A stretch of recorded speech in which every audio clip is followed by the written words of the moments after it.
Welcome to the deep dive. Today we're going deep on something pretty heavy, actually. Project SKYNET. Yeah, you know, like from the Terminator movies. Oh, yeah. But in this case, we're talking about a real NFA AI algorithm, at least according to this podcast script we've got. Really digs into it, and we're going to try to, figure out just how this AI was developed, its impact, what it means for using AI in warfare and surveillance, and big questions. Big questions, yeah. It's kind of a rabbit hole. Really? Yeah. And to kind of kick things off, back in 2012, a CIA drone strike in Pakistan reportedly killed 42 civilians at a wedding party. Oh, wow. And what's really disturbing is that this strike was allegedly based on targeting from, you guessed it, an AI called SKYNET. Wow. The idea our source explores here is that SKYNET was analyzing cell phone data to try and identify potential terrorists. I see. So let's break down how something like this could even happen. Yeah, how could an AI even begin to predict something as complex as, terrorist activity? Right. I mean, it's one thing for intelligence agencies to be looking at all this data, right? I mean, Tons overwhelming amounts of information. Right. So I guess the idea that patterns and phone calls could point to a threat is, appealing on some level. Sure. But as you go deeper, you start to see just how challenging and potentially flawed putting that into practice can be. Right. So SKYNET, this all started back in 2006, reportedly. Okay. And it wasn't making decisions about strikes itself right away. I see. It was more of a, as they say, metadata cruncher. Okay. Like sifting through billions of call records. Who called who, when, how long. Oh, wow. Travel patterns, even bank transfers. Really? Of people in Pakistan. Okay. The goal, to assign, get this, a terror risk score to individuals. It's like almost like a credit report. Oh, wow.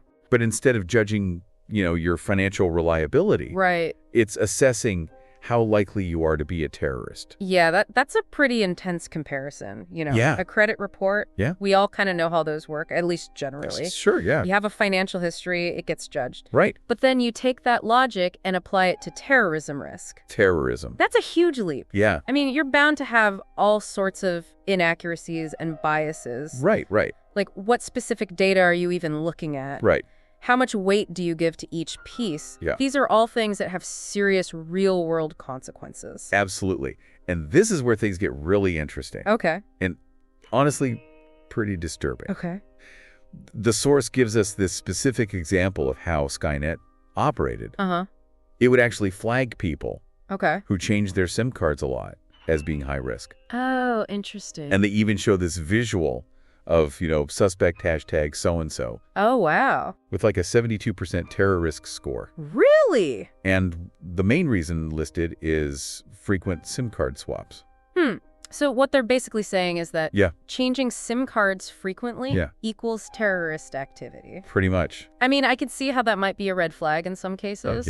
Yeah. But the source immediately points out a major flaw in that logic. Yeah, because in Pakistan, at that time, and even now, apparently, it was super common for everyday people, farmers, whoever, to buy new SIM cards pretty often. Oh, really? Why is that? To avoid those crazy roaming charges. Oh, I see. Even if they were traveling short distances within the country. Oh, that makes sense. So SKYNET, in its, very data-driven way, completely missed the mark. Yeah. It saw normal behavior. Right. And read it as suspicious. Wow. As potential terrorism. So it's basically like the AI was culturally ignorant. Yeah, totally. Like it couldn't differentiate between a correlation in the data. Right. And a genuine cause and effect. Right. It sees the pattern, frequent SIM swaps. Yeah. But it has no clue why. No idea. No human intuition. Nope. No cultural context. Right. I mean, that's a pretty big blind spot. It is. And the scale of this misinterpretation is mind-blowing. The source actually has this audio clip from, they call him NSA whistleblower, Thomas R. Okay. And he had this pretty blunt way of putting it. Oh, yeah. He calls SKYNET the lottery. The lottery. Yeah, apparently the algorithm flagged a whopping 1.5 million people. 1.5 million? Yeah. But only 1.004% oh my gosh, were actually identified as threats. That is a shockingly high false positive rate. Yeah. I mean, at that point, It's almost random. it's almost useless. And more importantly, Yeah. it puts a ton of innocent people under suspicion. Right. I mean, that could lead to all sorts of problems. Surveillance, harassment. Oh, yeah. Who knows what else? Absolutely. And it wasn't just about being on a watch list. Right. By 2012, Skynet was reportedly responsible for 80% 80%. of drone strikes. Oh, wow. Think about that. That's a huge number. An algorithm with that kind of error rate, Right. making life or death decisions. It's mind-boggling. I mean, how could they Yeah. let a system that's so flawed Yeah. play such a huge role in military operations? Yeah. The source then brings up this other piece of information from leaked NSA files. Okay. Apparently, Skynet failed 7 out of 10 audits. 7 out of 10. That's like a 70% failure rate. Yeah. Why wasn't it shut down immediately? You would think, but according to the source, the Pentagon was still calling it the future of war. That is a wild contradiction. Right. I mean, it suggests maybe they were putting too much faith in the technology, Yeah. the objectivity of it all, Yeah. and not enough emphasis on human judgment, Yeah. thorough analysis. Right. You know, this idea of a data-driven system that's free from human emotion. Right. It's appealing, but it might have blinded them to its limitations. Right. Right. The potential for error. Exactly. And that brings us to a really personal and tragic example from the source. Okay. Ahmed Ali. On his brother's wedding day, Oh. Ahmed's phone was flagged by Skynet as terror-linked. No. Yeah. On his brother's wedding day. His supposed connection, he made a call Okay. to his cousin, who happened to live near the Afghan border. I see. So even innocent connections, just because of location, Yeah. could be seen as suspicious? Yeah. And the result? Devastating. A drone strike killed 18 children. Oh my God. It just hits you, you know. These aren't just data points. Right. These are real people. Yeah. With families, lives cut short. It really highlights the human cost Yeah. of these algorithmic errors. Right. You can't even begin to measure the loss. Right. The trauma inflicted on entire communities. It's impossible to grasp. It's just awful. And the source even mentions that initially the U.S. denied any civilian casualties in the strike, based on a news report from 2012. Yeah, that's unfortunately pretty common, isn't it? Yeah. I mean, denials of civilian casualties Yeah. often takes time Right. and further investigation for the truth to come out. Absolutely. And when you throw technology like Skynet into the mix, Yeah. it can make things even more complicated. Absolutely. But then in 2016, we have this hacker group, ShadowBrokers, Oh, yes. reportedly leaked more information, including this really damning Okay. NSA email change. The emails showed a 63% error rate for Skynet, 63%. followed by the question, proceed. Oh, wow. And the response was just, approved. That is, if that's real, Yeah. that's incredibly revealing. Yeah. It suggests they were willing to just go ahead, Yeah, despite such a high chance of error. right. I mean, that raises serious ethical questions. Yeah, Legal questions, too. about the whole decision-making process. Absolutely. And the source really drives home the human cost again Right. by pointing out that a 2014 CIA post-strike report Okay. referred to the wedding party as collateral. Collateral. Yeah. That's just, it's dehumanizing. Yeah. Using language like that, Yeah. it creates this distance Right. from the real suffering. Yeah. You need to remember the names, the individual lives lost. Absolutely. Fatima, Abdul, Ayesha. Right. It's vital to keep things in perspective. Yeah. To ensure accountability. And the source even talks about faded family photos recovered from the rubble.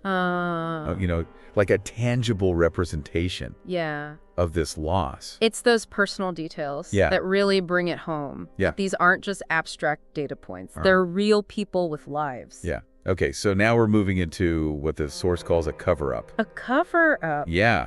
Apparently back in 2013, Okay. some NSA analysts started raising concerns internally. They filed a report saying that Skynet is racially profiling Pakistanis. Wow. That's a huge accusation. Yeah, big time. I mean, if the algorithm was targeting people based on their ethnicity, Right. nationality, that would be a major ethical problem. Yeah. Potentially even illegal. Yeah. And according to a redacted memo from the source, the response was basically terminate dissenters Oh, wow. and prioritize AI over human input. That's pretty disturbing. Yeah. It sounds like they were trying to silence any criticism. Yeah. Blind faith in the technology, even though it was flawed. Right. And it gets worse. The source says the NSA kept training Skynet Okay. with potentially bad data, Bad data. including, allegedly, misinformation from Afghan informants. Oh, wow. Like garbage in, garbage out, right? Yeah, exactly. You put biased or inaccurate information into the system, Right. the results are going to be flawed. The quality of the data is crucial. Yeah. If it's biased or inaccurate, the algorithm will just inherit those problems. Right. And potentially make them worse. Yeah. And by 2015, SKYNET was labeling entire tribal groups as terrorist clans. Wow.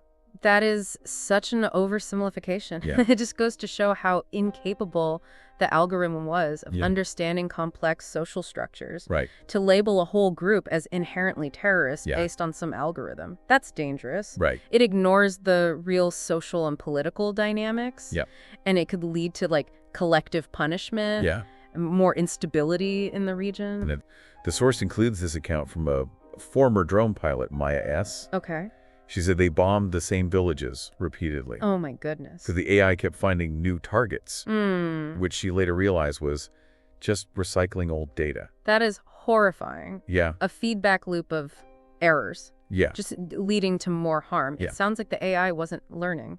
Right. It was just repeating the same mistakes. Yeah. Potentially targeting the same innocent people over and over again. It gets even wider, too. The source says that Israel's gospel AI copied code from SKYNET for strikes in Gaza. So this flaw, this fundamental flaw, it might have become like a standard practice. It's scary to think about. It's incredibly worrying. Right.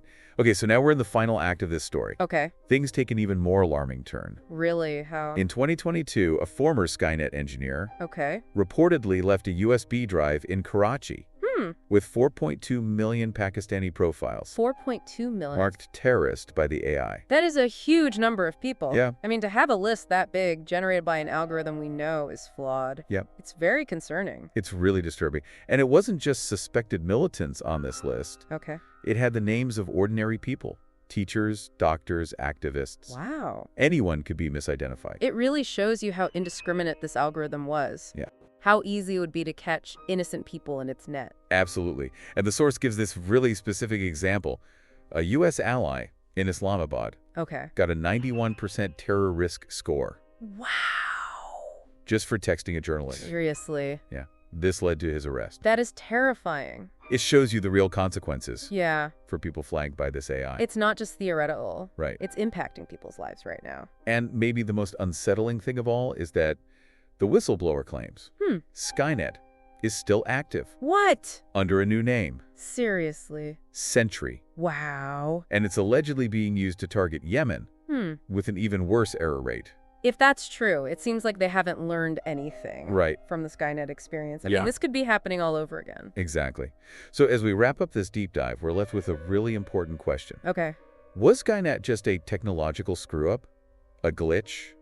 Or is it a warning about the dangers of relying too much on AI? Right. Especially in situations like warfare and surveillance. Yeah. Where the stakes are so high. It's a crucial question. The source mentions that the NSA insists that SKYNET is done, retired. Right. But there are reports of activists in Pakistan disappearing as recently as 2024. Really? Their only crime. What?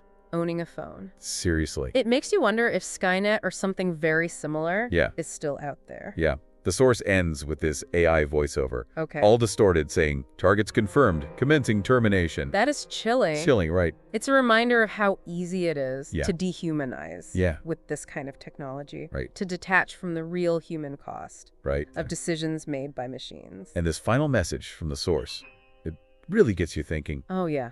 The algorithm is still watching. Wow. It makes you feel, well, uneasy. Yeah. Like we need to have a much bigger conversation about the ethics of AI. Absolutely. I think this whole story highlights that. Yeah. We need to be really careful about how we use this technology. Right. Especially in these sensitive areas. Right. Especially when the stakes are so high. Exactly. It's a responsibility we all share, I think. I agree. Thanks for joining us on The Deep Dive. Yeah, thanks for listening.